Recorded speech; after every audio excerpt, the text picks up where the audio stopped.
Assalamualaikum dan hai semua, saya Farah Adiba. Saya akan memulakan perbincangan mudahnya memupuk semangat sosial dengan membawa maksud konsep kesepaduan sosial, iaitu proses yang membina dan mengekalkan perasaan kekitaan, sense of belonging dalam masyarakat dan perasaan yang meletakkan diri seseorang dalam sesuatu komuniti.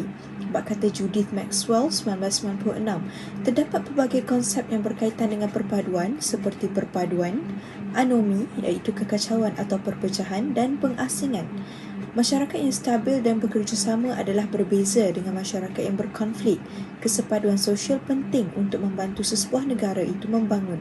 Peristiwa 13 Mei 1969 merupakan pencetus kepada beberapa usaha serta komitmen kerajaan dalam menangani isi perpaduan sehingga rukun negara diisytiharkan pada 31 Ogos 1970. Terdapat 3 objektif kajian, iaitu yang pertama, mengenal pasti pengetahuan tentang konsep perpaduan sosial dalam kalangan masyarakat Malaysia. Yang kedua, mengkaji faktor serta kesan wujudnya kesepaduan sosial dalam masyarakat Malaysia. Dan yang ketiga, mengkaji implikasi, cabaran serta cara-cara untuk memupuk kesepaduan sosial di Malaysia.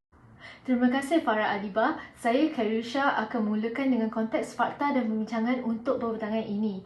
Dari segi konteks negara yang pesat dengan pelbagai kaum, bangsa dan agama, Malaysia merupakan negara contoh kepada konsep kesepaduan sosial yang lebih realistik. Dengan itu terdapat beberapa faktor yang menjadi peranan dan aspek wujudnya kesepaduan sosial dalam kalangan rakyat di Malaysia. Mari kita lihat pada faktor yang pertama, iaitu faktor pendidikan. Pendidikan merupakan ejen pembangunan dan perubahan terhadap sesebuah negara dan Malaysia tidak terkecuali daripadanya. Pendidikan merupakan antara elemen yang membentuk kesepaduan sosial sejak kemerdekaan pada tahun 1957 dengan adanya suatu reformasi yang dibahaskan dalam laporan Razak 1996, iaitu oleh Allahyarham Tunku Abdul Razak, yang bertujuan untuk adakan sistem pembelajaran dan juga pengajaran yang sama bagi semua bangsa atau kaum di Malaysia.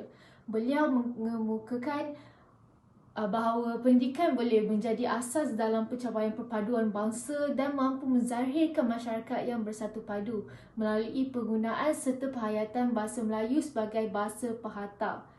Dan juga tidak terlupa pada penglibatan aktif para pelajar menerusi sistem kurikulum dan co-kurikulum yang dilaksanakan.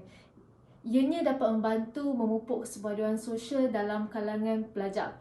Komunikasi yang wujud dalam berbilang kaum menerusi bahasa Melayu memberikan impak yang besar kepada anak-anak kecil yang memulakan persekolahan peringkat rendah dalam mendorong untuk memupuk kesepaduan sosial dalam diri masing-masing.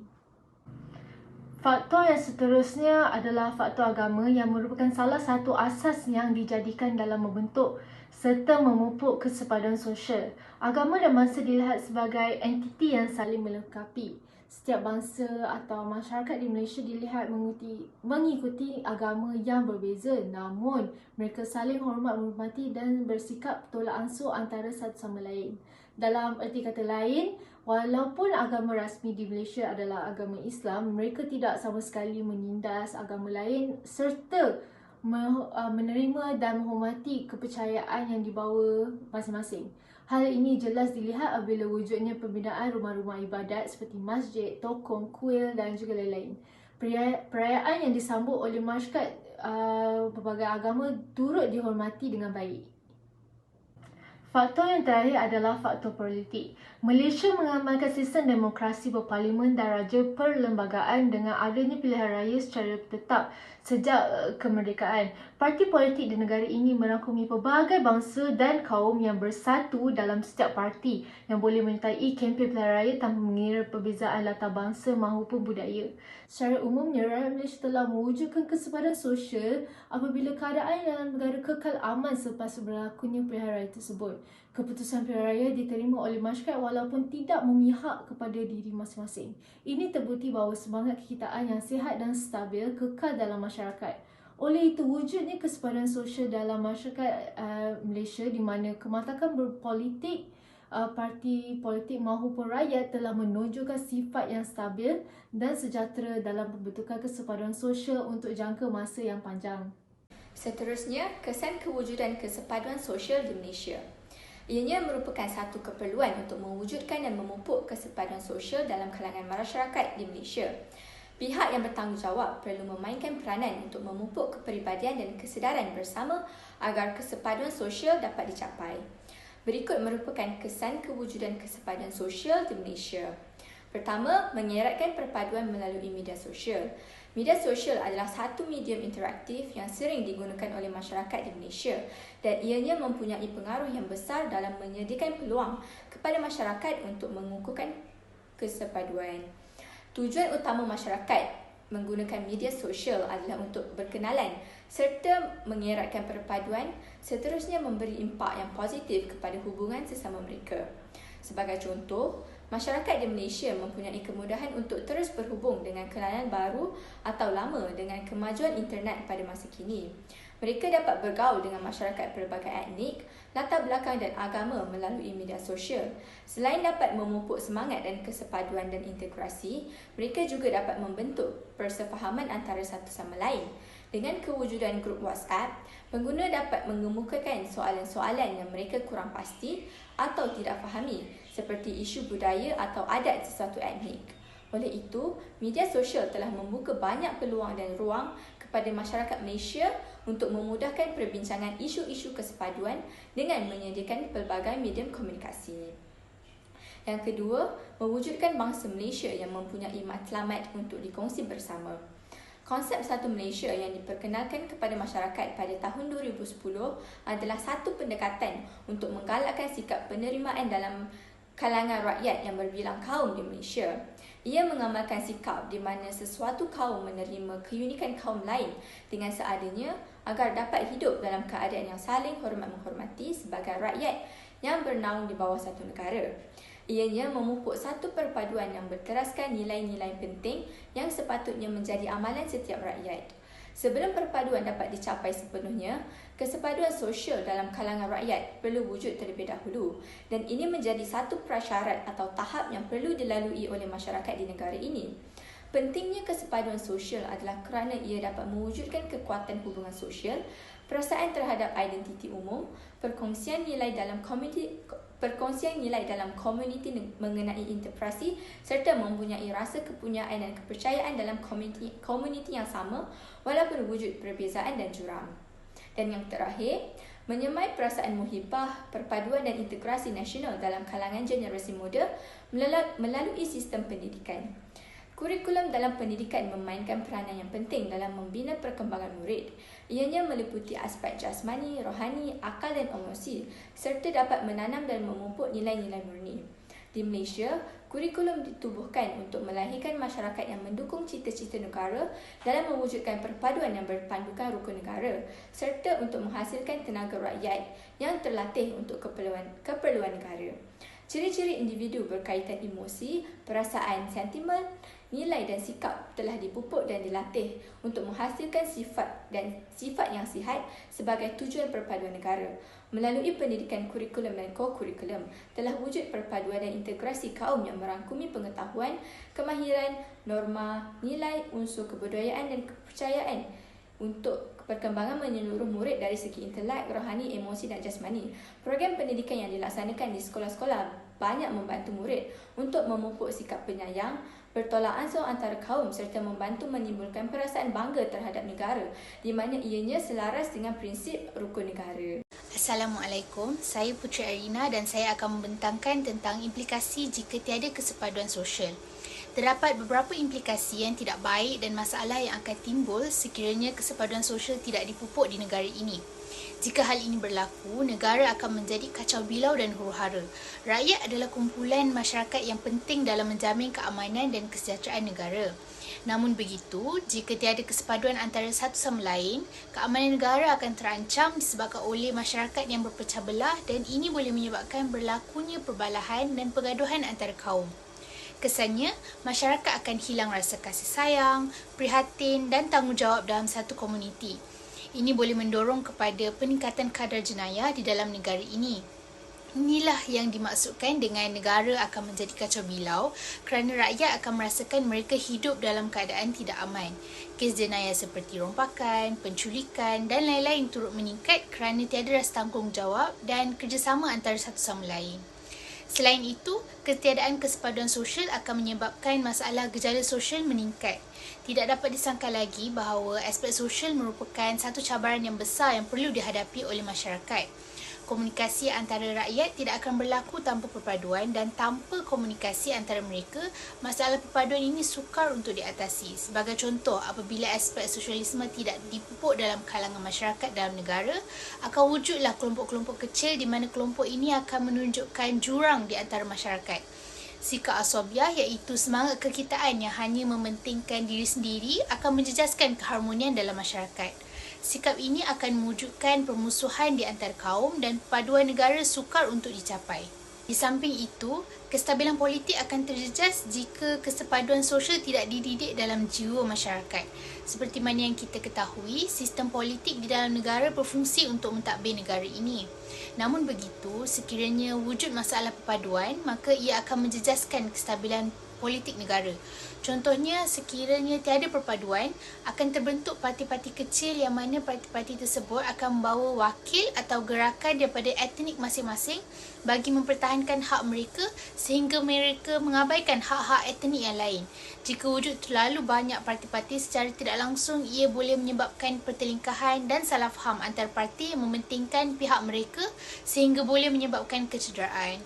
Kesannya, pentadbiran negara terpaksa melaksanakan langkah-langkah konkret untuk menstabilkan semula aktiviti-aktiviti politik dalam negara. Seterusnya, berikutan berlaku pelbagai masalah di negara ini, ekonomi negara akan turut merosot. Hal ini disebabkan oleh negara-negara luar yang akan kurang mengeksport barangan mereka ke dalam Malaysia kerana kondisi negara yang huru-hara kesan daripada ketiadaan kesepaduan sosial. Ramai pengeksport tidak akan mahu mengambil risiko untuk menghadapi kerugian sekiranya melabur di dalam negara yang mana ekonomi dan sosialnya tidak stabil. Dengan itu, persaingan yang sihat dalam negara akan berkurang dan apabila kurangnya persaingan yang sengit, para peniaga akan bersikap sambil lewa dalam perniagaan mereka. Mereka akan tiada semangat untuk menaik taraf kualiti barangan mereka dan akibat daripada itu, pembangunan negara juga akan terjejas. Imej negara akan tercemar kerana Malaysia yang dikenali sebagai negara yang pelbagai kaum dan bersatu padu akan dikenali sebagai negara yang tidak aman dan stabil akibat daripada hilang kesepaduan yang menyebabkan kemerosotan ekonomi. Cabaran dalam memupuk kesepaduan sosial telah diteliti dengan mendalam. Cabaran yang pertama ialah cabaran kepelbagaian agama. Terdapat pelbagai agama di dunia ini, sama ada agama samawi maupun agama budaya.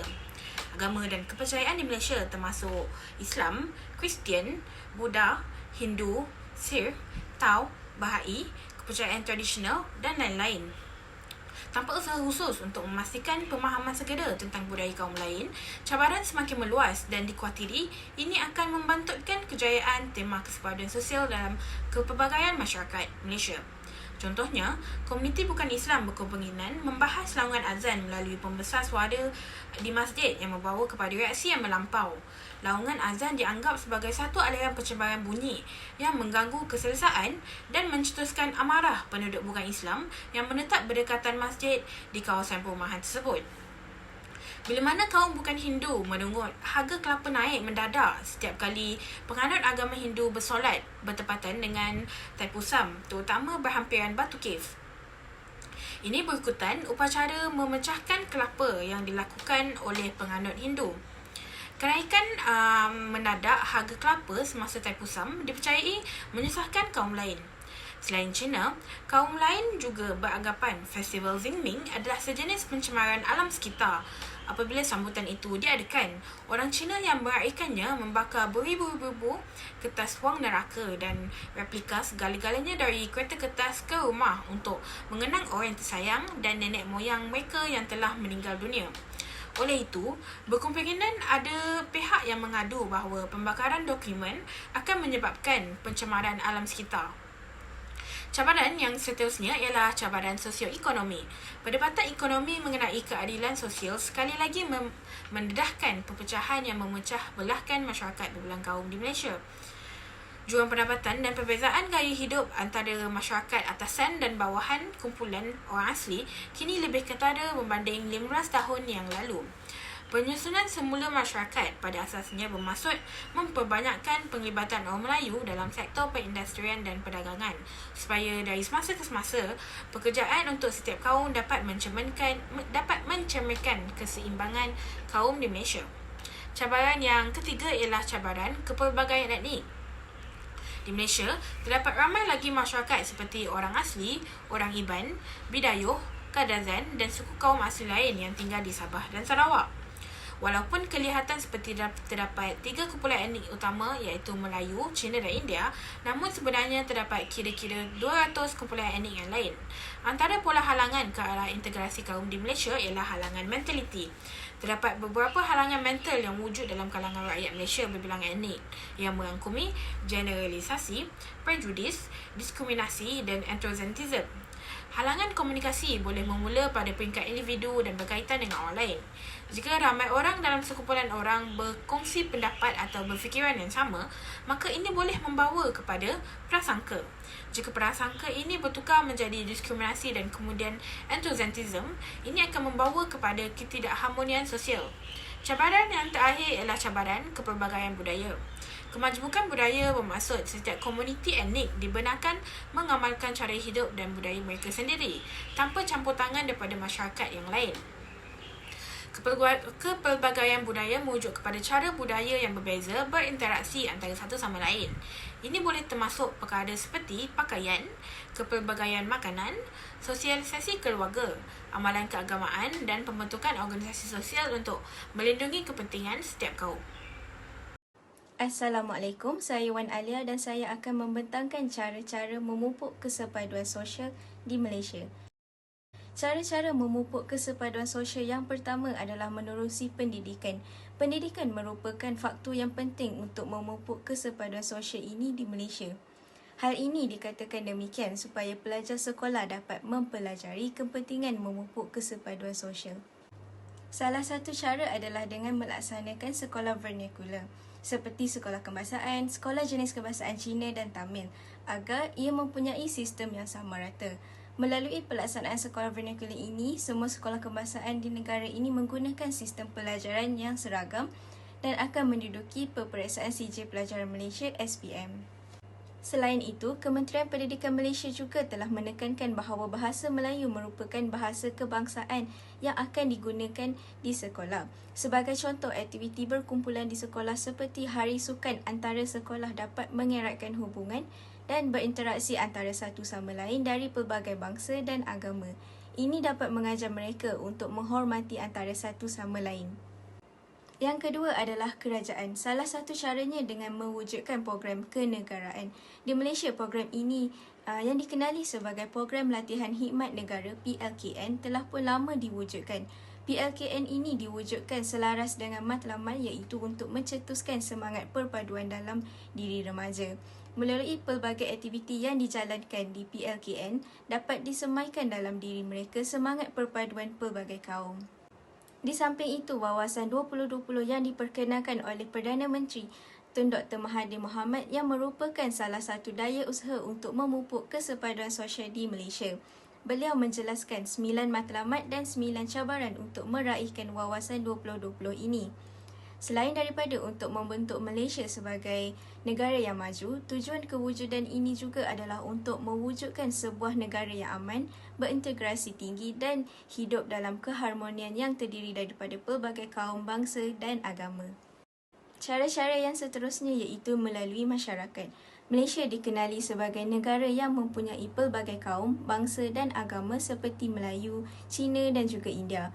Masyarakat di negara Malaysia dapat berkongsi dan mempelajari pelbagai budaya dari aspek pemakaian, pemakanan dan juga peradaban.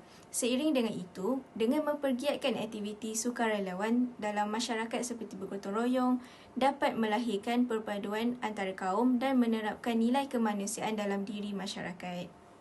Selain itu, dengan menyambut hari perayaan juga dapat memupuk kesepaduan sosial di negara ini. Hal ini dikatakan demikian kerana Malaysia mempunyai pelbagai perayaan seperti Hari Raya Aidilfitri, Hari Raya Aidiladha, Tahun Baru Cina, Deepavali dan sebagainya. Ini dapat mempelajari budaya yang diterapkan oleh mereka dan secara tidak langsung dapat menikmati dan mengenali hidangan pada perayaan mereka. Akhir sekali, ibu bapa sebagai role model kepada anak-anak. Ibu bapa perlulah menasihatkan dan mengajak anak-anak untuk sentiasa menghormati jiran tetangga, tidak kira agama dan bangsanya. Salah satu cara dengan mengajak anak-anak untuk berkunjung ke rumah jiran untuk meraihkan perayaan dari pelbagai bangsa. Hal ini sekaligus akan mengajar mereka tentang adat dan budaya dari pelbagai bangsa.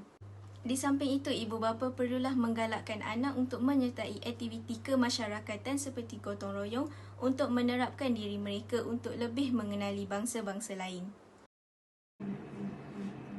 Beralih kepada kesepaduan sosial di luar negara iaitu Australia.